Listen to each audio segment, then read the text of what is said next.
लेकिन ये जो है मेरा ऑब्जर्वेशन है। अगर मेरे ठीक। ये इस विश्लेषण में आपको तकलीफ है तो हम्म। आप अपने समय पे बात करिए। तो देखिए हम्म। ये जो है, इन्होंने जो है ये जो उन्होंने एक्सेप्ट भी किया एक मुस्लिम पालक मंत्री को, ये पूरी तरीके से अलग है उनके बेस आइडियोलॉजी से। ये हम्म। जो है ये उनके हिंदू कोर वोटर्स जो है उनको पूरी राजलक्ष्मी तरीके जी, से, आप ये मुद्दे पे देखिए बोलिए, आप फिर जो हिंदू कह रहे मुस्लिम हैं, बंद करिए। देखिए महेश आप वर्मा आप हिंदू जो जी। बोल मुस्लिम रहे बंद हैं वो करिए, आप अलग मुद्दे बात पे है, बात करिए। लेकिन महेश औरत वर्मा जी। आप को एग्जिट ठीक पोल है पे आइडेंटिटी बैठिए, राजलक्ष्मी एग्जिट जी, पोल आपने पे अपनी बात बात उनकी रख करिए। दी। ठीक अस्मिता है की बात महेश वर्मा करते जी। हैं, आप हिंदू मुस्लिम बंद करिए। उनकी उनकी महेश जो वर्मा जी, मराठी ये अस्मिता की बात आज होती तो है नतीजों का दिन है, उसमें लेकिन फिट कल नहीं जब होता है वो। वोटिंग हो रही आप थी उस मुद्दे दौरान पे भी कई बात तरह करिए के ना, क्यों सवाल हिंदू उठे। मुस्लिम की बार बार बात एक कर रहे हैं? सेकेंड नासिर हुसैन साहब रुकिए। महेश जी, आदित्य ठाकरे कह रहे हैं कि कल जो वो आरोप लगा रहे थे मुंबई में, पुणे में, हर जगह गड़बड़ी की जा रही है, वो कह रहे थे कि पर्ची किसी और की है, बूथ उनका कोई और है, पुरुषों के नाम पर फोटो महिला की है, चुनाव अधिकारियों ने गड़बड़ी की है, तमाम आरोप लगाए। एआईएमआईएम की ओर से वारिस पठान ने भी यही बात कही और उद्धव ठाकरे भी यही आरोप लगा रहे थे। ईवीएम को लेकर जो सवाल उठाए जा रहे हैं या फिर चुनाव आयोग पर जो आक्षेप लगाए जा रहे हैं, किस तरीके से आप उसको देख रहे हैं? क्या वाकई ये केवल इसलिए खाना पूर्ति की जा रही है इस तरह की बातें करके कि सरेंडर कर दिया है, या फिर लग रहा है कि जो प्रेडिक्शन बता रहे हैं एग्जिट पोल के उसके मुताबिक रिजल्ट आएगा? देखिए बंदना जी, एक बहुत मतलब एक सीआरपीसी में एक क्राइम प्रोसीडिंग में एक टर्म आता है, हिट एंड रन।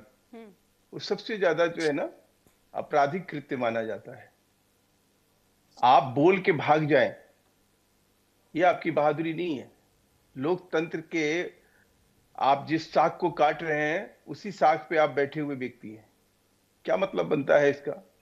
आप जाइए ना, अगर कहीं अगर आपको कहीं लग रहा है उसमें भारतीय जनता पार्टी, कांग्रेस और शिवसेना करने के बजाय, या चुनाव आयोग को जो है एक पॉलिटिकल पार्टी की तरह ट्रीट करने के बजाय, आप उसके खिलाफ कंप्लेन दीजिए। हम भी कंप्लेन करते हैं जहां इस तरह की विसंगतियां होती हैं, जहां इस तरह से कोई दिक्कत आती है। ठीक है, ठीक है हाँ महेश हम जी, अपडेट सामने आ रहा है क्योंकि अब मुंबई के 227 वार्डों के वोटों की गिनती जारी है। शुरुआती रुझान सामने आ रहे हैं। बीजेपी 31 सीट पर आगे है, उद्धव गुट, एनसीपी, शरद गुट 23 सीटों पर आगे है। आपको बता दें कि यहाँ कांग्रेस को भी 3 सीटों पर बढ़त मिल रही है। शुरुआती रुझानों में बीजेपी सबसे आगे है और ठाणे का ये सबसे पहले रुझान सामने आया है। पहले रुझान में बीजेपी आगे है। पुणे का पहला रुझान भी सामने आया, इसमें भी बीजेपी आगे नजर आ रही है। 31 सीटों पर शुरुआती रुझान में भारतीय जनता पार्टी आगे है। उद्धव गुट और एनसीपी, शरद गुट 23 सीटों पर आगे हैं। मुंबई की सत्ता का आज फैसला होना है और रुझान आने शुरू हो गए हैं। कांग्रेस को भी यहां 3 सीटों पर बढ़त मिलती हुई नजर आ रही है। महेश जी, शुरुआती रुझानों में भी आपके पक्ष में ही यहां पर रुझान दिखाई देते हैं। 31 सीटों पर आगे हैं। नहीं कहा कि देखिए, अगर बोया बीज बबूल का तो आम कहां से पाए हो? अगर हमने काम अच्छा किया है और इन लोगों ने वो काम किया है जो कहीं जनता को तकलीफ देती हुई नजर आ रही है। जिस असलम शेख की बात कर रहे थे हमारे कांग्रेस के प्रतिनिधि, उस असलम शेख क्या जरा एक अपने दर्शकों को बता दीजिए कि किस तरह का आपराधिक पृष्ठभूमि के व्यक्ति हैं। ये किसका बचाव कर रहे थे? नहीं, क्या अपराधी? ये अपराधियों से तो मुसलमान के परहेज नाम कोई भी नहीं पर, करता सर। जो जो आज हम बात कर रहे हैं मुसलमान उस के मुद्दे नाम पर पर रहिए आप, सर। मैं सही कह रहा हूं। हाँ। आप जो है अवैध उगाही, रोहिंग्या और बांग्लादेशियों का संरक्षक, बस आप बस आप कितना एफआईआर, कुछ भी। आप उनके उनके एफआईआर, नहीं नहीं कुछ भी नहीं। महेश देखिए मैं भाई, फिर, कुछ भी आप बोलिएगा, ऐसा देखिए नहीं। हुसैन जी, आप आपकी बात आप बीच में नहीं बोला, आप फिर कहेंगे कि मैं भी बीच में बोलूंगा, तो आप सुन लीजिए आराम से। मैं जिम्मेवारी के साथ, मैं ऐसा व्यक्ति नहीं हूं कि मैं हवा में कोई बात करता। मैं जिम्मेवारी के साथ आपको दिखा सकता हूं, न्यूज इंडिया के दर्शकों को बता सकता हूं कि असलम शेख, जिसके बारे में आप अभी गरज रहे थे, बरस रहे थे, आपे से बाहर हो रहे थे, उनके जब बैक पृष्ठभूमि जो है, मैं न्यूज इंडिया से कहूंगा कि जरा एक बार दर्शकों को बता दे, फिर हमारे ये मित्र को जो है समझ में आएगा कि ये किसकी तारीफदारी करते थे, किसकी तीमारदारी कर रहे हैं। और मुसलमान होने के नाते ही आप ये बात कर रहे थे। अगर ठीक है, आप मुस्लिम नहीं होते तो महेश उस जी, व्यक्ति का किसी एक व्यक्ति मुझे का लगता है अब आगे आपराधिक बढ़ना पृष्ठभूमि चाहिए के सर। व्यक्ति का महेश किसी जी, भी तरह से असलम आप शेख पर बता हम मैं नहीं चर्चा जवाब सकते। करने के देता लिए हूँ। नहीं बैठे हैं, उनको यहाँ डिटेल में साझा करने के लिए नहीं बैठे हैं। हमें ये बताइए कि मेयर किसका होगा, बीजेपी का या शिवसेना का? क्योंकि जो यहाँ पर लीडरशिप दिखाई है देवेंद्र फडणवीस ने और एकनाथ शिंदे की, को उन्हें नायक की भूमिका में देखा जा रहा है, तो आप लोग लीड करते हुए दिख रहे हैं। मेयर किसका होगा? क्योंकि मुख्यमंत्री कह चुके हैं कि देखिए हिंदू मैं होगा, फिर से मराठी कह रहा हूं होगा। कि नतीजे सामने आ जाए, नतीजों के बाद जो है एक प्रक्रिया होती है, उस प्रक्रिया में एक सदन के नेता का चयन होता है। उस चयन के बाद जो है बाकायदा एक ऑब्जर्वर अपॉइंट करती है पार्टी, वो जाता है, उसके बाद ये तय होता है कि मेयर किसका होगा, कैसे होगा, कौन बनेगा। सवाल अभी वो तो आगे की है, लेकिन वर्तमान में हम लोग जिस चीज को डिस्कस कर रहे थे, आपके चैनल को ये समझ में आना चाहिए, आपके दर्शकों को ये समझ में आना चाहिए कि बीएमसी जो एक मतलब बहुत ही देश का एक इम्पोर्टेंट और महत्वपूर्ण, जहां पे 1 करोड़ 3 लाख या 1 करोड़ 10 लाख के आसपास मतदाता होंगे और पूरे महाराष्ट्र में 9 करोड़ के आसपास मतदाता होंगे, तो उस जगह पे अगर चुनाव हो रहा है तो वो चुनाव कहीं संकेत दे रहा है कि भारतीय जनता पार्टी की हुकूमत, ये सरकार वहां पर अच्छा काम कर रही है, अच्छा परफॉर्मेंस कर रही है। अब उसके बदले में इनका जो ये आरोप है कि एक आदमी का स्याही उतरता हुआ दिख गया, तो ये हार का कारण हो सकता है कि श्यानी बिल्ली खंबा नोचे, क्या इस तरह से कोई होता है? ठीक है, और कहीं पे अगर महेश जी, विसंगति अपने कोई मिल दर्शकों को गई बता देते और हैं, वो नागपुर में विसंगति, बीजेपी 20 सीटों पर आगे चल रही है, कांग्रेस 6 सीटों पर आगे चल रही है और ये अपडेट है कि यहाँ लगातार रुझानों में बीजेपी बढ़त बनाती हुई नजर आ रही है। नागपुर के रुझानों में भी बीजेपी ने बढ़त बना ली है। अमनप्रीत जी, बीजेपी को लगातार जो ये बढ़त दिख रही है और जो एग्जिट पोल के नतीजे दिखा रहे थे, जो प्रेडिक्शन कर रहे थे, उसमें यहाँ मेल दिखाई दे रहा है। नतीजे आने में अभी थोड़ा इंतजार हमें करना चाहिए, लेकिन इसके लिए आपको क्या लगता है कौन कौन सी स्ट्रेटेजी रही बीजेपी की जो काम कर गई, कौन कौन से मुद्दे थे जो जनता को हिट कर गए? देखिए, डबल इंजन की सरकार बहुत काम करती है। आप ये देखिए कि देवेंद्र फर्नांडिस ने जब से वहां पे कमान संभाली है, एकनाथ शिंदे बीजेपी के मुख्यमंत्री रहे हैं, तो जब वो दोनों मराठी भी हैं, हिंदू राष्ट्रवादी भी हैं, उसके बाद वो बीजेपी के अच्छे नेता हैं, तो ये चीजें जो हैं वो लोगों को इफेक्ट करती हैं। लोगों को ऐसा लगता है कि डबल इंजन की सरकार होती है, उसके भी बाद जब नगर निगम की बात आती है, अगर बीएमसी में भी भाजपा की आ जाती है, तो ट्रिपल इंजन की सरकार हो जाती है।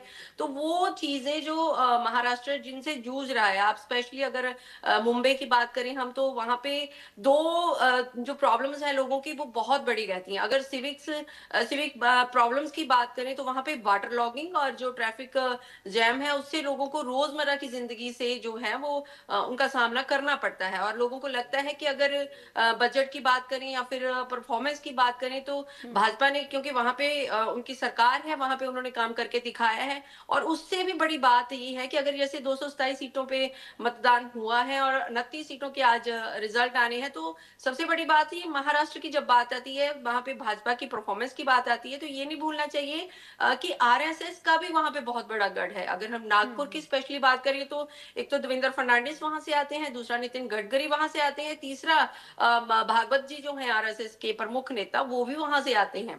तो ये जो चीजें हैं, जब प्रचार करने लोग जाते हैं भाजपा के, तो वो जब अपने नेताओं के नाम बोलते हैं कि ये नेता हमारे मराठी हैं और यहाँ से हैं, तो मराठी मानस की जब बात आती है, मराठी अस्मिता की जब बात आती है, तो लोग उनसे ज्यादा जुड़ाव जो है महसूस कर पाते हैं। वहां पे शिवसेना की चाहे पहले जो साख थी बहुत अच्छी थी, पर उसके बाद क्योंकि स्प्लिट हुए, राज ठाकरे अलग चले गए, तो थोड़ा सा उनका डाउनफॉल आया। उसके बाद एकनाथ शिंदे अलग हो गए, तो उनका बहुत बड़ा जो डाउनफॉल है वो आया।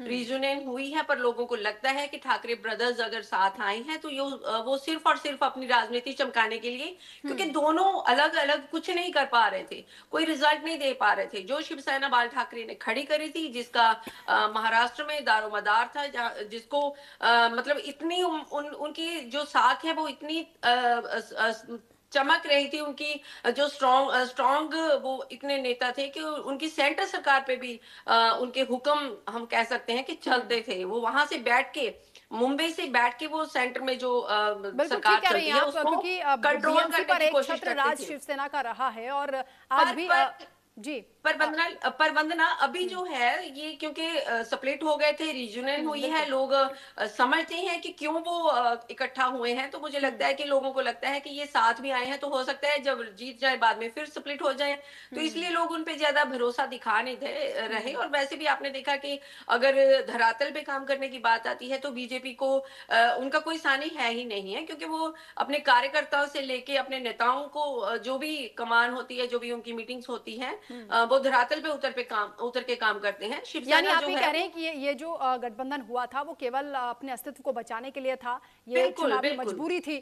लेकिन यहाँ पर राजलक्ष्मी जी, क्या लगता है कि आज अंतिम परीक्षा इस बात को लेकर भी हो जाएगी कि जो बीएमसी पर एक छत्र राज रहा, शिवसेना का असली शिवसेना, मुंबई के लोग किसको मानते हैं, क्योंकि भले ही ये एकनाथ शिंदे को ऑफिशियली मिल गया हो पार्टी, लेकिन परिवार उद्धव ठाकरे के पास है। अब दोनों भाई एक साथ आ गए, ठाकरे बंधु। क्या मुंबई की जनता जो आज परिणाम देगी,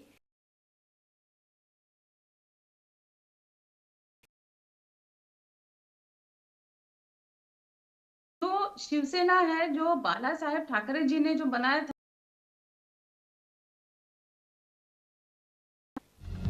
और एक बड़ी अपडेट सामने आ रही है बीएमसी चुनाव नतीजों से पहले। ये बड़ी खबर है, शिवसेना यूबीटी ने बड़ा आरोप लगा दिया है।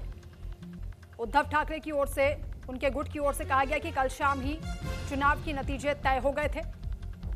कल से ही हालांकि वो गड़बड़ी की आशंका जता रहे हैं, लगातार वो आरोप लगा रहे हैं। आचार संहिता में बीजेपी नेताओं से कमिश्नर क्यों मिले, ये वो सवाल उठा रहे हैं। शिवसेना यूबीटी के संजय राउत ने ये बड़ा आरोप लगाया है और कह रहे हैं कि नतीजे तो कल ही तय हो गए थे। शिवसेना यूबीटी ने ये गंभीर आरोप लगाया है। मुझे लगता है महेश वर्मा जी, इस पर आपको रिएक्ट करना चाहिए, क्या जवाब होगा आपका? नहीं, देखिए, मैं फिर से कहूंगा कि आप अगर राजनीतिक रूप से दिवालिया हो जाएंगे या सत्ता की बेरोजगारी बढ़ेगी तो इस तरह के बोल सामने दिखेंगे। तो अभी तो नगर परिषद और नगर पंचायत का चुनाव हुआ, 288 नगर निकाय, जो नगर पंचायत और नगर परिषद था, उसमें 215 में हम जीते, 117 में तो बीजेपी स्वयं से जीती है। तो अब सवाल यह है कि उन आंकड़ों को कैसे आप आज के डेट में जस्टिफाई करेंगे? अभी हाल की बात है, महीने 2 महीने निकले हैं। तो सवाल यह है कि अगर जनादेश हमारे पक्ष में जाए तब ये कहें कि नहीं नहीं, ये तो बिल्कुल इन्होंने मतलब फर्जीवाड़ा किया है, वोट चोरी करी। जिस तरह से ये बात रखी जाती है, मैं समझता हूँ तो बहुत दुर्भाग्यपूर्ण स्थिति है। आप अपने काम के जरिए, अपने जो विचार है उसके जरिए अगर आप जनता का ध्यान खींचने में अगर नाकाम रहते हैं, या जनता को कहीं आपसे उम्मीद है, अपेक्षा है कि भाई आप हमारे लिए कुछ ना कुछ लड़ेंगे, कुछ ना कुछ करेंगे। आपने ये क्या गलत कहा किसी ने कि भाई आप घरों में बैठ के जो वो एनसी क्या नाम था उनका, महेश जी कह रहे हो कि ये राजनीतिक आरोप हैं, लेकिन नहीं, जनता के मन में तो संदेह होता है ना इन सब चीजों को लेकर। बार बार इस तरह के आरोप क्यों लगते हैं? क्यों? मैं कह रहा हूं कि जनता आज खुशहाली जहां चढ़ के बोल रही है, पीपल सेंट्रिक योजनाएं हैं, ठीक है राजलक्ष्मी जी, विकास केंद्रित योजनाएं हैं, उनका लाभ सब हिंदू, मुसलमान, सिख, ईसाई सबको मिल रहा है। हम ये कह के चुनाव बिल्कुल नहीं लड़ रहे हैं वंदना जी की भाई हम मुसलमानों को ऐसा करेंगे, ईसाइयों को ऐसा करेंगे, हम बौद्धों का ऐसा करेंगे, हिंदुओं का ऐसा करेंगे। हम ये कह रहे हैं कि हम जितने भी मराठी हैं, आप देखिए ना, मराठियों के जो गढ़ था जहां आरक्षण को लेकर सबसे ज्यादा असंतोष था, वहां 100 में से 88 सीट हम जीते हैं। अभी हाल की मैं बात बता रहा हूं। तो क्या मजाक है? ये लोग जाके वहां एक बार यही बात जो अभी टेलीविजन पे बोल रहे हैं, यही बात जो ये पब्लिकली माइक पे बोल के भाग जाते हैं, हिट एंड रन, ये जाए ना जनता के बीच में यही कह के दिखाए कि जनता की जो है। जी बोलेंगे, उसके बाद नासिर साहब आपके पास आ रही हूँ। जी वंदना जी, मैं ये कह रही थी कि बाला साहेब ठाकरे जी ने जो शिवसेना बनाई थी और उनका जो कनेक्ट था और लोगों की जो श्रद्धा थी उनपे, वो अलग ही बात थी। लेकिन वो कनेक्ट जो है वो उद्धव ठाकरे जी के साथ में नहीं है, क्योंकि वो जो है वो ग्राउंड कनेक्ट है ही नहीं। वो वर्क फ्रॉम होम सीएम थे और आज भी वो जो है, अभी आप वो ग्राम पंचायत इलेक्शन में भी हो या अभी भी हो, वो उनका जो कनेक्ट है वो होना चाहिए था, वो नहीं है उनका। तो अभी ये और इस बीच एक बड़ी खबर, मुंबई के 227 वार्डों के वोटों की गिनती लगातार जारी है, काउंटिंग चल रही है। शुरुआती रुझानों में बीजेपी 32 सीटों पर अब आगे हो गई है। तो शुरुआती रुझान एग्जिट पोल की तरह ही नजर आ रहे हैं। प्रेडिक्शन यहाँ पर धीरे धीरे लग रहा है कि मैच करता हुआ दिखाई दे रहा है। शुरुआती रुझानों में बीजेपी ने बढ़त बना ली है, जबकि कांग्रेस को भी 3 सीटों पर बढ़त मिल गई है। तो ये अपडेट है, शुरुआती रुझानों में बीजेपी अभी आगे चल रही है। राजलक्ष्मी जी बात पूरी करें।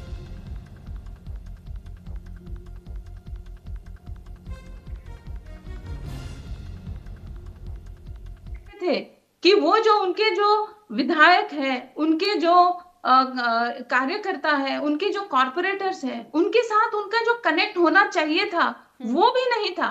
मतलब जो जनता है उनके साथ तो अलग ही बात है, लेकिन जो उनके जो खुद के इलेक्टेड रिप्रेजेंटेटिव्स हैं उनके साथ भी उनका कुछ कनेक्ट ही नहीं था। और यही बात थी कि जो वो आप सोचिए कि जो 84 में से 60 लोग, 60 कॉर्पोरेटर्स अलग हो गए थे एकनाथ शिंदे के साथ में। तो ये जो ग्राउंड कनेक्ट होना चाहिए था वो आज नहीं है। तो ये इसका पूरा फर्क पड़ गया है। तो और जो एमएनएस की जो स्ट्रेंथ है वो तो आप देख रहे होंगे कि वो नीचे नीचे नीचे उतर रहा है, प्रभाव नहीं हो सकता। और आज जो है अभी देखिए, अभी मैं ये कुछ व्यक्तिगत कुछ कमेंट नहीं कर रही हूँ, लेकिन ये जो ऐसा है कि जो मुस्लिम आबादी है वो राज ठाकरे जी को बिल्कुल भी वो समर्थन नहीं देंगे। तो आज जो उद्धव ठाकरे जी सोच रहे हैं कि मुस्लिम आबादी में या मुस्लिम इलाकों में उनको वोट मिलेंगी, वो तो नहीं मिलेगा, क्योंकि वो राज ठाकरे जी के साथ अगर मिल गए तो वो भी उनका चला गया। जो उनको विधानसभा इलेक्शन में जो भी उनको सीटें मिली थी वो मुस्लिम आबादी की मिली थी उनको। हाँ। लेकिन अब वो भी नहीं मिलेगी। ये यहाँ पर मैं हिंदू मुस्लिम की बात नहीं कर रही हूँ, लेकिन ये जो है ये फर्क उन्होंने ही किया था पहले, और आज जो है उन्होंने चेंज कर दिया है। लेकिन वो जो है उन्होंने जो आइडियोलॉजी चेंज किया है वो न हिंदुओं को पट रही है न ही मुसलमानों को, क्योंकि अभी जो है उनका जो ये बात कांग्रेस का बेस है। मान रहे हैं कि ये जो गठबंधन हुआ था उसको लेकर नाराजगी आपने भी जताई, इसलिए पार्टी अलग चुनाव लड़ी। अब ये भी जानकार कह रहे हैं कि अगर उद्धव और कांग्रेस साथ में मिलकर चुनाव लड़ते तो तस्वीर कुछ और होती, आप लोगों की नाराजगी उन पर महंगी पड़ गई। नहीं, हमने तो पहले ही कह दिया था आज से 2 महीना पहले कि हम अलग लड़ेंगे। ये नई बात नहीं थी कि हमने अचानक कोई मना किया, क्योंकि हमारे कार्यकर्ता चाहते थे कि हम अलग लड़ें, क्योंकि कार्यकर्ताओं का इलेक्शन था, ये नेताओं का इलेक्शन नहीं है। कार्यकर्ताओं ने डिसाइड किया हमें अलग लड़ना, हमने अलग फैसला। पर मुद्दा मैं बार बार कहता हूं, जिस तरह से बीजेपी बचना चाहती है कि हमने करप्शन नहीं किया, बार बार उस मुद्दे पे लाते। सलम के विकास की बात की गई, मुंबई में कोई सलम की विकास नहीं। आज भी मीठी नदी वैसे ही गंदी है जैसे पहले थी, आज भी ट्रैफिक की हालत वही है जो पहले थी। तो 25 साल तो ये सत्ता में रहे हैं ना भारतीय जनता पार्टी, कैसे कह सकते हैं दामन नहीं छोड़ा। और ये देख लीजिए, ये जो शिंदे गुट, सुन लीजिए ना, लगातार अपडेट बीच बीच में सामने आ रहे हैं, माफी के साथ आपको रोक रही हूँ। एक अपडेट है, नागपुर के रुझानों में बीजेपी को बढ़त मिलती हुई नजर आ रही है।